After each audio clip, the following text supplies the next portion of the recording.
Когато чуеш електролити, най-вероятно се сещаш за два типа хора. Или маратонци в жегата, или някой в Инстаграм, който ти продава поредния магически прах за хидратация, концентрация, енергия, фокус и още 15 неща. Истината е по-проста. Електролитите са важни, но не са магия. И в доста ситуации, в които ти ги продават като задължителни, реално просто не са ти нужни. В това видео искам да ти покажа честно, без маркетинг, без крайности, какво всъщност представляват електролитите. Кога имат смисъл, кога са просто скъпа ароматизирана солена вода и как да ги използваш умно, ако тренираш редовно. Ще говорим и за науката за тях. Но няма да те занимавам с биохимия, а с реални ситуации от живота. Тренировки, жега, потене, диета, махмурлук, стрес. Но преди да продължа, ако искаш да следиш по-добре как се храниш и как се движи теглото ти, направил съм безплатен калориен дневник. В него можеш да записваш калориите, протеина, въглехидратите, мазнините и сутрешното тегло, за да видиш реални тенденции през седмицата, а не само случайни числа от кантара. Линк към него ще намериш долу в описанието. Нека започнем от фундамента. Какво всъщност са електролитите? Това са минерали, които носят електрически заряд. Най-важните за теб са натрий, калий, магнезий, калций и хлорид. Те помагат за това мускулите ти да се свиват и отпускат, нервните сигнали да се предават, течностите в тялото да са на правилните места, кръвното налягане да не отива в космоса или да пада твърде рязко. Натрият, например, е ключов за това колко вода задържаш и къде се намира тя – в кръвта или в междуклетъчното пространство в клетките. Калият помага на сърцето, мускулите и нервите да работят нормално. Магнезият участва в стотици реакции, включително мускулната функция и контрол на кръвната захар. Тоест да, електролитите са важни. Без тях буквално умираме. Но тук идва първата голяма истина, която маркетингът не ти казва.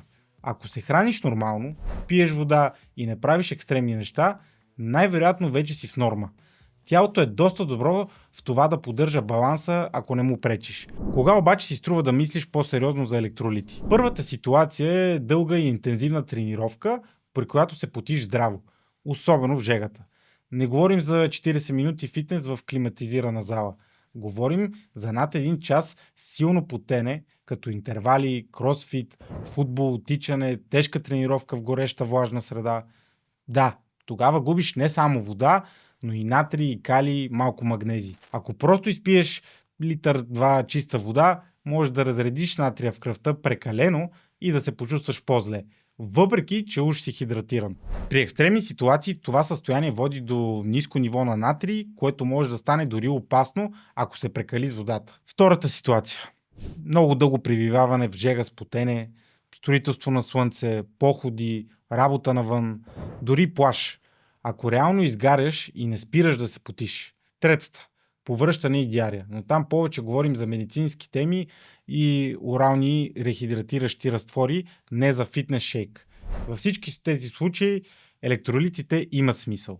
Те буквално подпомагат по-бързото и по-пълно възстановяване на течностите след загуби чрез пот. Изследванията показват, че най-добрата рехидратация след сериозно потене не се случва само с вода, а с комбинация от вода и натрий, понякога и калий.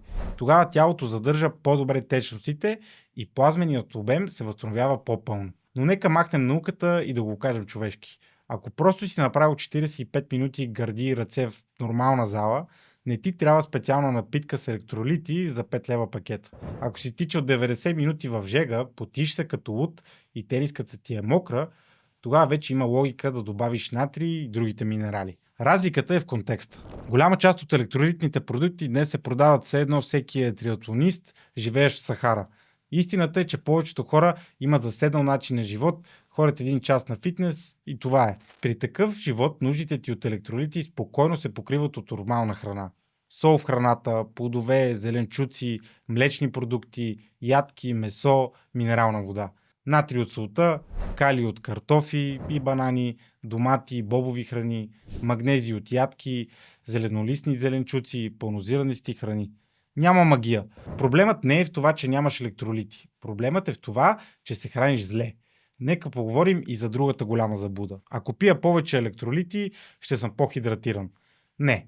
Ако пиеш огромно количество напитки с електролити без реална нужда, например седиш си на бюрото и се наливаш с по 2-3 литра хидропрахчета на ден, може просто да претовариш бъбреците си с натрий и други минерали. Да, трябва доста да прекалиш, за да си навредиш сериозно, но идеята е друга. Това няма да те направи по-силен, по-сух, с по-нисък процент мазнини или по-напомпан.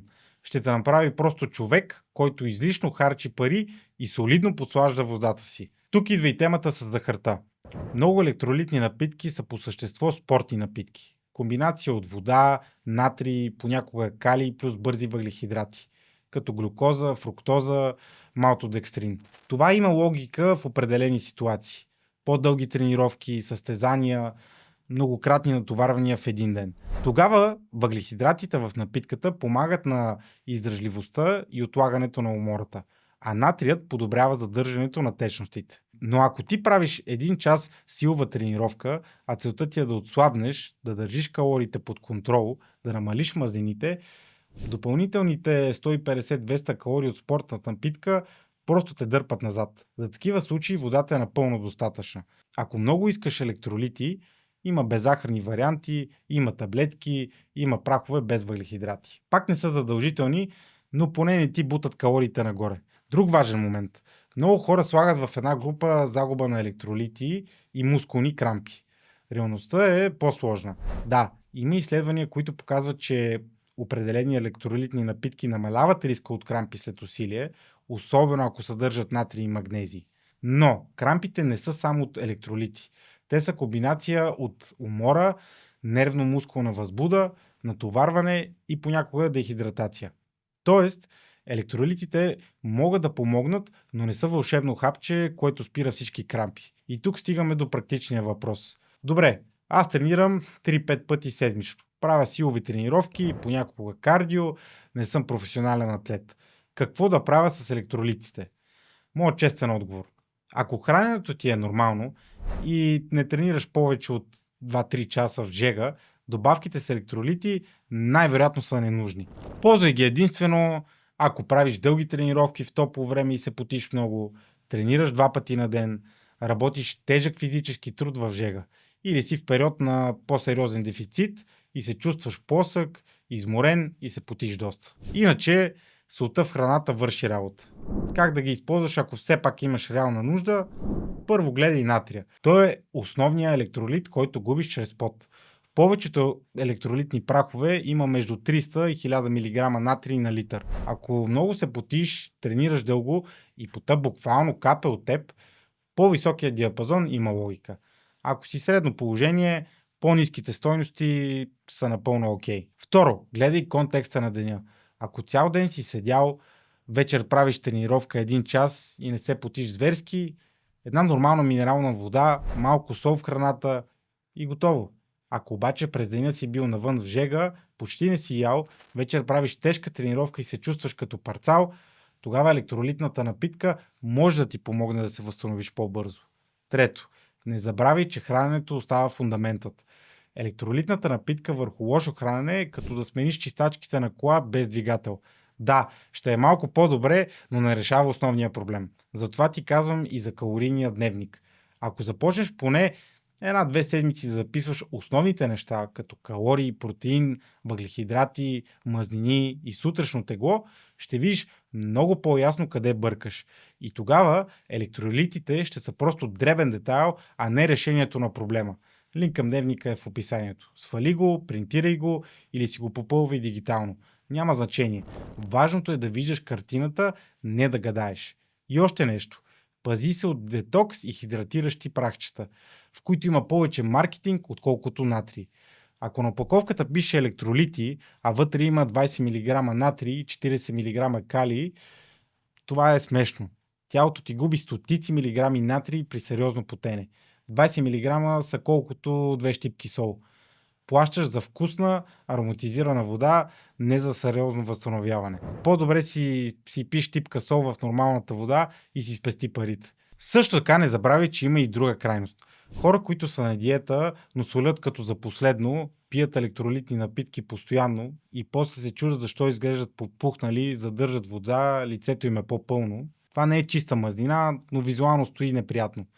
Ако си в дефицит и искаш да изглеждаш по-сух, нормалното количество сол и вода е напълно достатъчно. Не ти трябва мегадози натрий под формата на хидратиращи прахове. Общия принцип е прост. Ако тренираш дълго в жега, с много потене, електролитите имат място. Ако тренираш нормално, храниш се добре, храната и солта ти осигуряват достатъчно. Ако си заседнал, храниш се зле, но пиеш електролити, за да се чувстваш по-здравословен, лъжеш себе си, не тялото. И накрая, не забравяй, че електролитите са само една малка част от цялата картина. Реалните резултати идват от това как тренираш, как се храниш, как спиш, как се движиш през деня. Един прах не може да компенсира липса на сън, липса на структура, липса на прогресивно натоварване. Може да ти помогне в конкретни условия да се възстановиш по-бързо, да задържиш повече течности след тежка тренировка, да намали риска от крампи. Но не може да бъде основата на трансформацията ти. Ако искаш да започнеш да подреждаш нещата от основата, не от детайлите, свали си калорийния дневник от описанието. Започни да следиш какво ядеш и как се движи теглото ти поне седмица-две. Ще видиш много ясно къде са реалните проблеми. Електролитите ще останат като малък полезен инструмент, не като отчаян опит за бърза поправка. Ако това видео ти отвори очите за електролитите, има още важни неща, които влияят на начина, по който изглеждаш и се чувстваш. YouTube вече е избрал следващото видео, което допълва темата по най-добрия начин. Натисни го и продължи нататък. Благодаря, че гледа.